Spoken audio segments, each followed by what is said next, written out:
Hello everyone, जय श्री कृष्ण, राधे राधे। तो friends, फिर से एक मेरे नए खूबसूरत से व्लॉग में आपका स्वागत है। तो फ्रेंड्स, अभी बज रहे हैं सुबह के 6:45 और अभी से मैं अपना व्लॉग स्टार्ट कर रही हूँ। और इससे पहले मैंने अपनी झाड़ू निकाल ली है, जो हल्की फुल्की सी होती, बस मंदिर की उधर की और हॉल की, उससे ज़्यादा कुछ नहीं।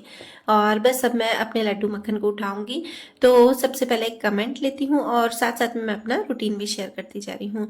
तो इन्होंने लिखा है कि दी, आपने एक शॉर्ट्स में बताया था, तो उसमें आपने लिखा था कि आप है ना पहले भोले बाबा को ज़्यादा मानती थी और उसके बाद फिर आपने थोड़ी थोड़ी अपनी स्टोरी जो शेयर की थी कि भोले बाबा कहीं नाराज़ नहीं हो जाए इस तरह से आपने कुछ लिखा था। तो सबसे पहले मैं बता देती हूँ, वो मैंने पूरा अच्छे से लिखा था, पर आपको शायद याद नहीं होगा। तो डियर फ्रेंड, मैंने उसमें ऐसे लिखा था, और ये जो भी मैंने लिखा था ना, एकदम सच है, एकदम सच। मैं भगवान के बारे में कभी भी झूठ नहीं बोलूँगी। तो मैंने उसमें लिखा था कि मैं पहले भोले बाबा को ही मानती थी, और शादी के बाद भी, शादी के पहले क्या, शादी के बाद भी, क्योंकि मेरी जो भी मनोकामनाएं होती है वो मैं भोले बाबा को ही बोलती हूँ, अभी तक भी बोलती हूँ, और सब इच्छाएं उन्होंने मेरी पूरी की। तो पता है ना, कुछ साल पहले फिर ये वाली स्टोरी मैंने पहले आपको इससे पहले वाले ब्लॉग में बता चुकी हूँ। लड्डू मक्खन को किस मतलब वो किस तरह से मेरे जीवन में आया, पूरी स्टोरी मैं शेयर कर चुकी हूँ। और ये सच है कि लड्डू मक्खन का मेरे मतलब जीवन में आना, मक्खन का खासकर मेरे जीवन में आना एकदम चमत्कार है। जो मेरे बड़े वाले जो दिखते हैं ना लड्डू मक्खन, वो लड्डू गोपाल जी, तो एकदम चमत्कार है। तो हाँ, अब मैं ये बताना चाहती हूँ कि भोले बाबा को बहुत ज़्यादा मानती थी, हद से ज़्यादा। पता है, अभी भी मैं उनको मानती हूँ, पर धीरे धीरे क्या हो ना, अब मेरी है ना जो ज़्यादा सेवा है ना, मेरे लड्डू और मक्खन में लगती, मतलब मैं उनमें उनकी सेवा करने में ज़्यादा खुश रहती हूँ, एकदम से बहुत ज़्यादा। और भोले बाबा को तो याद करती हूँ, उनको भी नहीं भूली हूँ। फिर एक दिन क्या हुआ ना कि मुझे बहुत ही मतलब ऐसे 3-4 दिनों से ऐसे मन में हो रहा था कि यार, मैं ना लड्डू मक्खन की इतनी सेवा कर रही हूँ, मतलब लड्डू गोपाल जी की इतनी सेवा कर रही हूँ, तो कहीं भोले बाबा मुझसे नाराज तो नहीं हो रहे हैं। मतलब कुछ ऐसा होता है ना, मन नहीं लगता है, ऐसा हो रहा था, और कुछ सही नहीं चल रहा था। तो शायद वो मुझसे नाराज तो नहीं हो गए कि है ना मैं इनकी सेवा ज़्यादा कर रही हूँ, उन्हें कम याद कर रही हूँ। क्योंकि देखिए, अब लड्डू गोपाल जी की सेवा करती हूँ ना, तो पता नहीं क्यों मैं इन्हें ही पूरा दिन याद करती हूँ। मतलब इनके ही भाव, मुझे लगता है कि यही मुझसे कुछ ना कुछ बोल रहे हैं पूरे दिन में। तो ऐसा, तो मेरे मन में ऐसे कई दिनों से आ रहा था, मतलब समझो ना 4-5 दिन कंटिन्यू आ रहे थे। और फिर मैं, जो मेरे मन में आते हैं ना ऐसे कुछ विचार, तो मैं सिर्फ अपनी बेटियों को बोलती हूँ। मतलब दृष्टि को ज़्यादा, वो बड़ी हुई ना, समझदार है, तो मैं उसे बोलती हूँ कि मेरे मन में ये आ रहा है, कहीं मैं है ना ऐसा तो नहीं कि मतलब उनके लिए, भोले बाबा के लिए कुछ कम कर रही हूँ। तो पता है उसने क्या बोला, नहीं मम्मी, ऐसा कुछ नहीं होता है। और दृष्टि का भी क्या, माता रानी के प्रति बहुत अटूट विश्वास है, तो मैं, वो भी थोड़े से मेरी तरह धार्मिक ज़्यादा है। तो फिर मैंने उसे बताया, तो वो भी ऐसे बोल रही थी, नहीं मम्मी कुछ नहीं होता। और वास्तव में मैं आपको सच बताऊं, मेरे साथ वो भी एक चमत्कार हुआ। 3-4 दिन बाद ही एक शॉर्ट वीडियो मेरे सामने आया, और उसमें है ना एक संत थे, तो उन्होंने ये बोला था कि अगर भोले बाबा की आप भक्ति करते हो, तो अगर वो आपसे थोड़ा सा प्रसन्न रहते हैं, तो वो आपको धन देते हैं। फिर थोड़ा और ज़्यादा प्रसन्न होते हैं, तो वो आपको ऐश्वर्य देते हैं। और जब भोले बाबा आपसे बहुत ही ज़्यादा अति प्रसन्न होते हैं ना, तो वो आपको लड्डू गोपाल जी की भक्ति देते हैं। तो सच में उस दिन जब मैंने ये सुना ना, तो बहुत ही मैं खुश हुई। मतलब मेरे जो है ना मन में एक वो हो रहा था ना, उथल पुथल चल रही थी कि यार मैं कुछ गलत तो नहीं कर रही हूँ। ऐसे नहीं कि मैंने दोनों मतलब भक्ति को चेंज कर लिया है, ऐसा कुछ है, गलत काम तो नहीं कर रही हूँ। तो ये चीज़ फिर मेरे को बहुत ही उस दिन खुशी मिली। और फिर उसी दिन मैंने, मतलब उसी टाइम ही फिर मैंने दृष्टि को बोला कि दृष्टि देख। और फिर पता है, वो मैंने शॉर्ट वीडियो है ना सेव भी कर दिया कि हाँ यार, ये वाला सच में ऐसा होता है। और फिर वो वाले, मतलब मैंने बात कई हाँ, लोगों से, मतलब कई वीडियोस में मैंने देखी भी कि हाँ ऐसा बोल रहे हैं। तो बस यही है कि अगर हम भगवान को सच्चे दिल से मानते हैं ना, तो भगवान हमें अपने आप उसका रास्ता दिखाते थे। कई बार ऐसा होता है ना कि अगर हम किसी मुसीबत में होते हैं और कुछ रास्ता नहीं दिखता है ना, तो देखना, भगवान आपको अपने आप वो रास्ता दिखाएंगे, किसी ना किसी रूप में आएंगे वो। मतलब किसी इंसान के रूप में, या फिर कुछ ना कुछ आपके मन में ऐसा कुछ ना कुछ वो भर देंगे। भगवान अपने आप आपके मन में कुछ ना कुछ कर देंगे कि आपको फिर है ना अपने आप वो रास्ता मिल जाएगा। और जो भगवान रास्ता दिखाते, देखिए वो सही तो है ही। कभी भी भगवान हमको गलत रास्ता दिखाएंगे ही नहीं। और अगर हम गलत रास्ते पर चल भी रहे हो ना, तो भगवान अपने आप उनको मतलब हमको वो चीज़ गलत करने से रोकेंगे। मेरा ये मानना है कि भगवान ही हमारे लिए मतलब सब कुछ है और कोई भी हमारे लिए कुछ भी नहीं है। मतलब सब लोग हैं, पूरा परिवार है, फिर भी मुझे भगवान से बढ़कर और कोई नहीं लगता है, कोई भी नहीं। तो चलिए फ्रेंड्स, यहाँ मेरा जो थोड़ा थोड़ा रूटीन है आपसे शेयर कर रही हूँ। मेरा किचन का काम तक सब कंप्लीट हो गया है और दृष्टि भी कोचिंग चली गई और अनन्या की तो अभी छुट्टियाँ चल रही, तो बस वो घर पे ही है। और हाँ, आज जाना है हमें स्टेशनरी का कुछ सामान लेने, तो अनन्या, ध्रुव और मैं जाएंगे। और सच में इतनी गर्मी है, मतलब समझो ना, बाहर निकलने का मन ही नहीं होता। और शाम को क्या है ना कि टाइम नहीं मिल पाता ऐसे ही खाने का, फिर बच्चों का, फिर ध्रुव को थोड़ी देर हम गार्डन ले जाते हैं, तो फिर ऐसे टाइम नहीं मिल पाता है। तो बस यहाँ पे अभी मेरा काम पूरा हो गया है 10 बजे तक।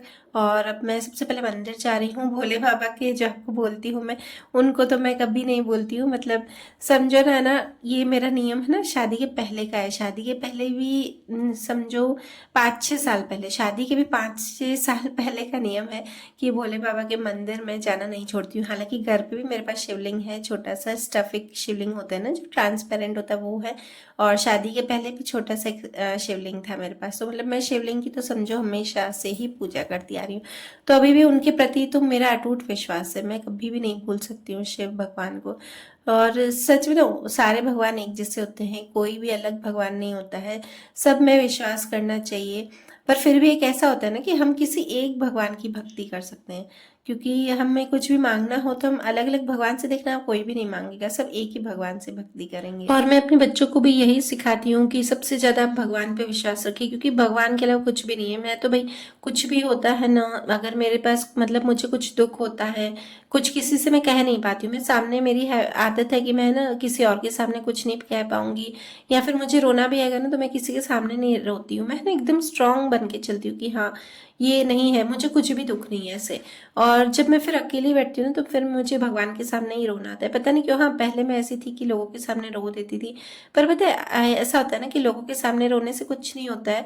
लोग उल्टा उस चीज़ का मजाक उड़ाएंगे, या फिर आपको क्या करेंगे, ज़्यादा से ज़्यादा आपको शांत बना देंगे, हाँ ये मतलब ऐसा वैसा, या कुछ ना कुछ कभी ऐसा कुछ बोल देंगे ना कि आपको दुख पहुंचेगा ही। तो कोशिश कीजिए कि कुछ भी दुख हो ना, आपको कोई भी परेशानी हो ना, तो आप सिर्फ भगवान को बोलिए, क्योंकि वही है एक रास्ता दिखाने वाले, और वही हमारे दुखों को एकदम दूर कर लेंगे। तो फ्रेंड्स, यहाँ पे मैं साथ में स्टेशनरी, मैं अनन्या आपको बोल रही थी ना, हम जा रहे हैं, तो अभी 11 बज रहे हैं, और 11 बजे इतनी कड़कती धूप है ना, और ऐसी धूप मतलब समझो ना, पहली बार ही लगता है कि यहाँ पे हमारे यहाँ इतनी गर्मी आई है। तो अभी बस वही सनस्क्रीन लगा के जा रही हूँ, तो उसकी मैं लिंक शेयर कर दूंगी आपको।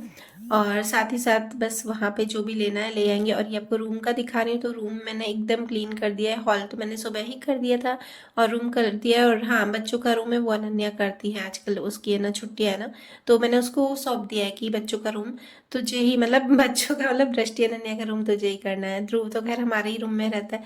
और ये वाले मशीन में मैं ध्रुव के फिलहाल कपड़े डाल के जा रही हूँ धोने में, ताकि आके फिर मैं तुरंत उसे सुखा सकूँ। तो बस ये ध्रुव, मैं और अनन्या जा रहे हैं। अब सबसे पहले स्टेशनरी पे जो भी सामान लेने वो लेके आएंगे। और पता है मैं, हाँ, बच्चों को भी यही मतलब सिखाती हूँ कि भगवान में अटूट विश्वास रखो। और हमें पता है ऐसे करना भी चाहिए कि बच्चे छोटे ना, तो उनको छोटे से ही मतलब मंदिर वंदिर ले जाना चाहिए, या फिर हमारे घर पे जैसे सत्संग होता है, जो सत्संग की सेवा करना, ये सब मैं बच्चों को अभी से ही बताती हूँ कि ये सब करना चाहिए, क्योंकि ये सब हमारे कर्म होते हैं।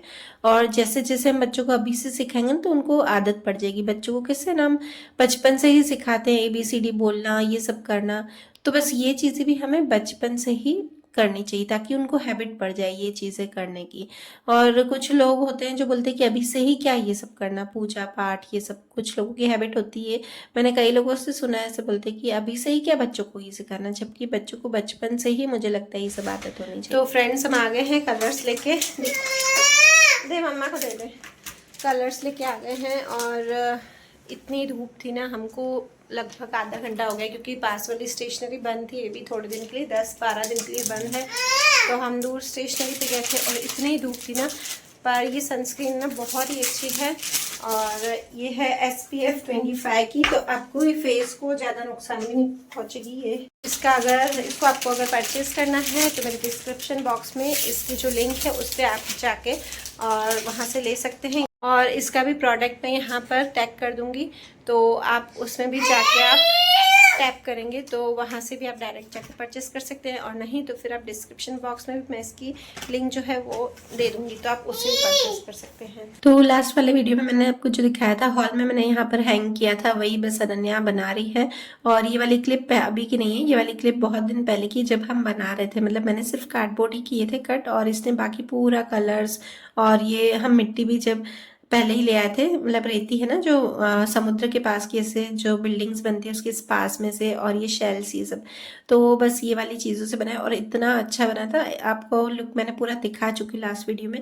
और फ्रेंड्स ये रात का है, रात को मैं रष्टि और अनन्या के साथ बैडमिंटन खेलने गई थी। कितने टाइम बाद गई थी पता है, पहले मैं जाती थी और अब भूल ही गई हूँ, मुझे खेलने ही नहीं आ रहा था। तो हर चीज़ की प्रैक्टिस होनी चाहिए, मुझे प्रैक्टिस नहीं थी तो मुझे आ ही नहीं रहा था। इसी तरह भगवान की पूजा में भी वही बोल रही थी कि बचपन से ही हमें बच्चों को आदत डालनी थी। अगर हम उनको आदत ही नहीं डालेंगे तो उनका विश्वास भी नहीं बढ़ेगा। तो जिस भी भगवान में अगर आपका विश्वास हो, या बच्चों का विश्वास होना चाहिए और हाँ, ये भी जरूरी नहीं कि आपका जिस भगवान में विश्वास हो बच्चों का भी विश्वास उसी भगवान में हो। देखिए कई लोग जबरदस्ती करते हैं, जैसे कि ससुराल में भी कई लोग, ससुराल वाले तो चलो बोलते ही है बहुओं को कि इसी भगवान को मानना है, इन्हीं गुरु को मानना है। मतलब अगर उनका विश्वास बैठे तो ठीक है, नहीं बैठे तो भी बोलते हैं। तो हम बच्चों को नहीं करना चाहिए, बच्चे हों बड़े हों जिसको भी हो ना, जिस चीज़ में भगवान हो विश्वास हो वही करना चाहिए। जिस देखते हैं ना, बोलते हैं ना कि पत्थर में भी विश्वास रखो तो पत्थर भी काम पूरे करता है। तो हम इस चीज़ में कभी किसी को जबरदस्ती नहीं कर सकते। तो चलिए फ्रेंड्स, वीडियो करती हूँ यहीं पर ही एंड, और अगर आपको मेरा वीडियो अच्छा लगे तो प्लीज़ लाइक शेयर जरूर कीजिएगा, और मिलते हैं नेक्स्ट ब्लॉग में। जय श्री कृष्ण, राधे राधे।